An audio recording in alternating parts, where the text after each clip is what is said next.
Hello, this is Leonie of Gardens of Blessings TV. In this video, I am going to talk about the different types of distance learning. Ano ang type na bagay sa inyo? And if you know more about distance learning, please comment below. Sa aking mga 560 subscribers and counting, especially to those who are always engaging in my live streams and commenting on every videos that I uploaded, buong puso po akong nagpapasalamat sa mga ideas and suggestions ninyo. Dahil sa support ninyo, pinagsisipagan kong makapaghatid ng information na sa aking palagay ay makakatulong po sa inyong interest or concern. If you are new to my channel, this channel talks about the topics like parenting struggles and reflections, our children's social and emotional awareness, learning support, and the different kinds of books that will help you and me with the struggles that we are facing as a parent, a mother, and a guardian. So if you are interested with these topics, please subscribe. If you are already one of my subscribers in my blessed community, don't forget to hit like and share so that YouTube will share this video to those who need. May mga classes po akong natapos through distance learning. I enrolled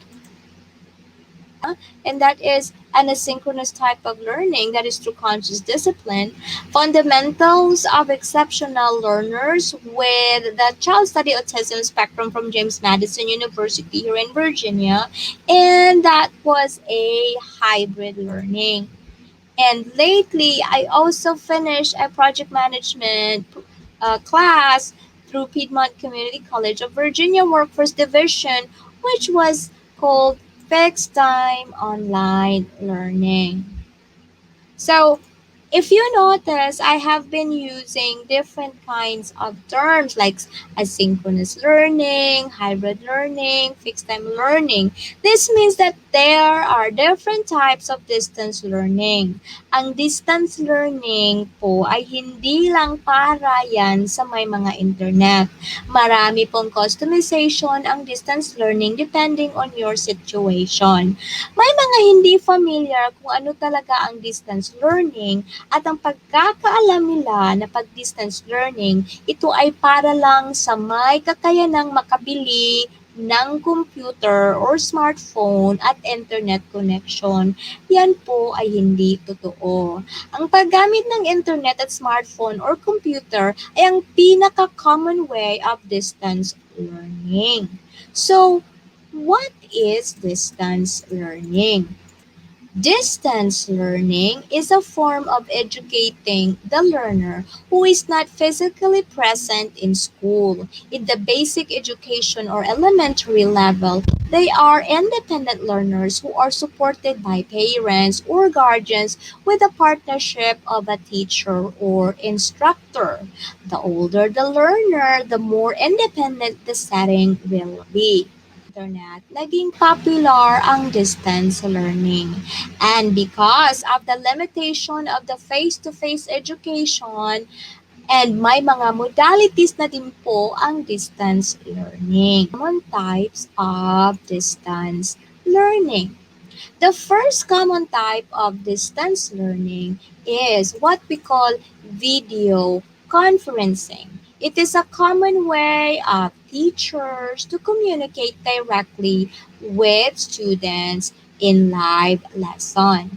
Examples of video conferencing are Zoom, Google Hangouts, and Skype. When I was an online teacher, I used to use Skype as a backup and when I was doing home-based classes.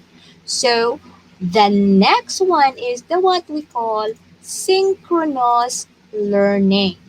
Ano po ba yung synchronous learning? It is when the student, as by definition, the word synchronous pala, it means occurring at the same time. It is when all the student in the group learn together and at the same time, but the teacher is at another place. In some cases, student can also be in one place too, and they are commonly called group line class. The next one would be asynchronous learning.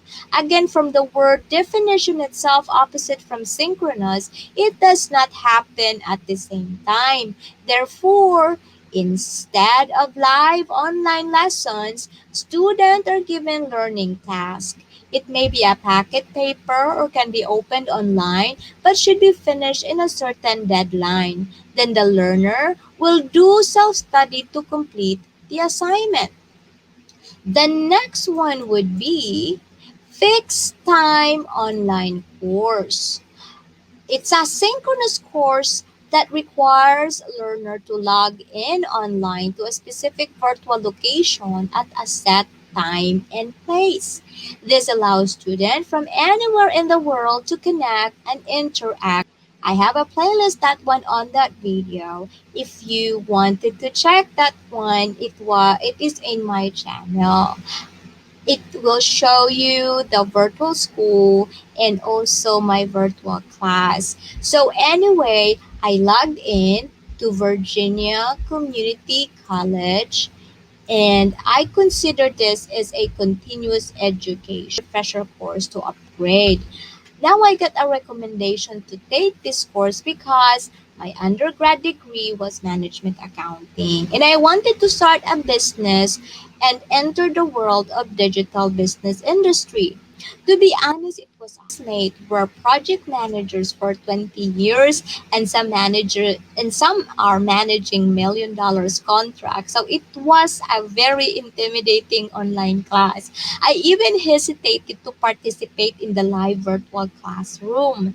Anyway, I have now an updated background on planning, marketing, and promotion, and a little bit background on how to pursue project and contract with a little confidence of digital industry. So our next one would be the computer-based distance education. Computer-based distance education is the most popular and the most common in existing institution that are or that already have access to the necessary devices. This is fixed time synchronous lesson on computer. This is the type that usually comes into our mind or to those who are not familiar about the different types and modalities of distance learning. So, kapag computer-based distance learning, yun na yun. Hindi po yun. Marami po tayong types and modalities of distance learning. Now, the last one would be the hybrid learning. Ano po ba yung hybrid learning? Hybrid learning is the most common type offered to colleges, universities, and graduate school certifications. This combines elements of synchronous and asynchronous styles. It may require that some lessons are more rigid scheduled for subjects in which students need direct access to the instructor, while other lessons can be self-directed. It is a system that adapts to the needs of the curriculum. So, no matter what kind of learning you are going to enroll with, inaayon natin yan sa sitwasyon at sa ating pangangailangan. Mag-enroll ka ba ng computer-based kung wala kang internet? Are you going to participate with video conferencing kung wala kang phone or laptop? At pipilitin mo bang umutang kung hindi mo naman afford ang pang-computer-based distance learning? Hindi naman practical yata yun. Be practical. Why do you need to buy something if you don't need it?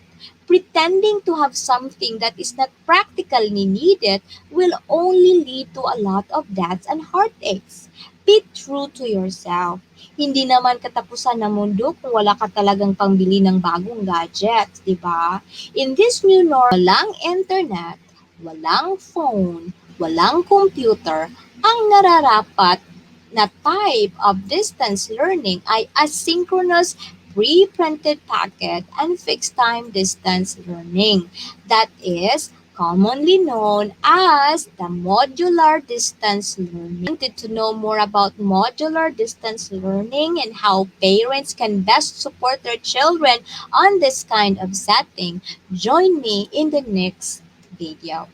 If you wanted to video helpful, please like and share so that YouTube will recommend this video to those who are looking for videos like this. And if you wanted to know more about the social emotional approach of learning, tips of study coaching, and parent-teacher collaboration for the success of our children, please click subscribe, hit that bell, and choose all to receive updates. Once again, this is Gardens of Blessings TV saying, when you find peace, happiness begins, and blessings start to win one's heart. Thank you for sharing your time with me, and